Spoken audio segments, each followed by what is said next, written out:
ስሜን ማን ነበር እስቲ እንታወቅ? እሺ አመሰግናለሁ። ስሜ ወጋየሁ ድነሳ ይባላል። ወደ አገልግል የገንዘብ ብድርና ቁጠባ ተቋም እንዴት መጣ? ወደ አገልግል ገንዘብና ቁጠባ ብድር ተቋም የመጣሁት ያው በጓደኞች አማካኝነት ነው። ወደ አገልግል የገንዘብ ቁጠባና ብድር ከመምጣት በፊት ምን ስራ ላይ ነበር? ወደ አገልግል ገንዘብ ብድርና ቁጠባ ከመምጣቴ በፊት የግል ስራ ትንሽ የሱቅ ውስጥ ነበር የምሰራ። ከዛ በኋላ ነው ወደዚህ የመጣው። ስትመጣ አቀባበላቸው ምን ይመስል ነበር?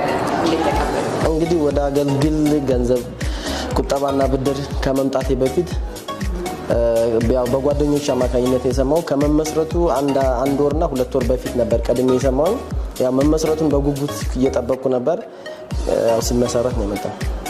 የብድር ሂደቱ ምን ይመስል ነበር? በስንት ጊዜ ነው የብድር ሂደቱ እንግዲህ የተጠቃለለው? የብድር ሂደቱ እንግዲህ አገልግል የገንዘብ ብድርና ቁጠባ ተቋም ለእኔ በጣም ከፍተኛ እድል ነበር የፈጠረልኝ። እንደ እድል ሆኖ ያው መጀመሪያ ነው መውሰድ የቻልኩኝ።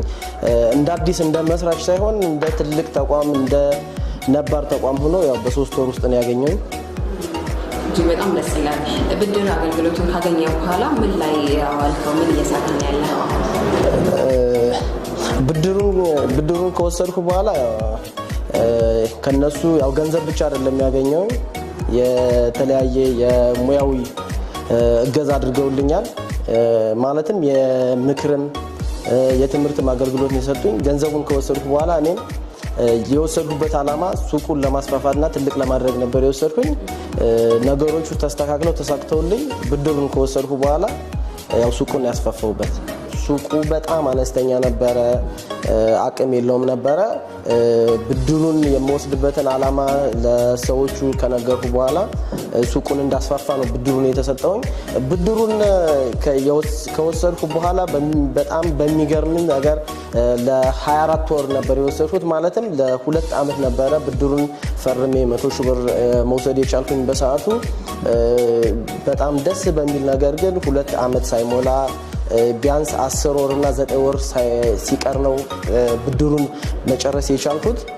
ከዛም አልፎ ደግሞ ለሱቁ ግብአት የሚሆኑ አትክልትና ሸቀጣሸቀጦችን የማመላለስበት ትንሽዬ የጭነት መኪና ገዝቼ ከሱቁም አልፎ በሷም እየሰራ ነው። ለራሴም እየተጠቀምኩበት ነው። ለሌሎችም ለጭነት አገልግሎት ተጠቃሚዎች አገልግሎት እየሰጠው እገኛለሁ። በጣም ከምንም በላይ አሪፍ ነው። ቀጣይ ደግሞ ሌላም ብድር ለመውሰድ እያመቻቸው ነው። ዝግጅት ላይ ነው ማለት? በጣም ዝግጅት ላይ ነኝ። ከምንም በላይ ደስ ይላል። ወደ አገልግል የገንዘብ ቁጠባና ብድር ተቋም መምጣት ለሚፈልጉ ሰዎች ምን ትላለህ?